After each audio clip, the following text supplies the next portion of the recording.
আসুন চট করে শিখে নিই কোনো চায়ের দোকান বা রেস্টুরেন্টে গেলে চা কিভাবে খেতে হয়। এখন রং বেরঙের অনেক চায়ের দোকান আপনি পেয়ে যাবেন।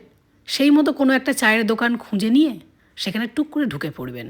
ঢোকার সাথে সাথে সেই জায়গাটা খুঁজে নেবেন যে জায়গাটায় বসলে আপনার ছবি এবং সেলফিটা দুর্দান্ত চকচকে আসে। তারপর কি করবেন, একটা লিস্ট চলে আসবে হাতে।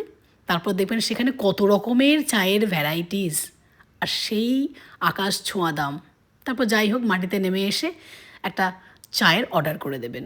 তার সাথে একটা স্ন্যাক্সও বলতে হবে, যদি সাথে একটা বন্ধু থাকে। প্রেস্টিজের 12টা বাজারে চলবে না, তাই সাথে একটা স্ন্যাক্সও অর্ডার করে দেবেন। চাটা আসার সাথে সাথেই চায়ের সাথে নানান রকমের সেলফি ভিডিও বানিয়ে ফেলবেন। দেখবেন ততক্ষণে চাটা ঠান্ডা হয়ে গেছে, কিন্তু বুঝতে দিলে কাউকে চলবে না চাটা ঠান্ডা হয়ে গেছে। এমন পোজ দেবেন, চায়ের এমন চুমুক দেবেন যেন এটা চা না, স্বয়ং অমৃত, যেটা পান করে আপনি অমর হয়ে যাচ্ছেন। তার সাথে কাটলেটের ছোট্ট একটু বাইট।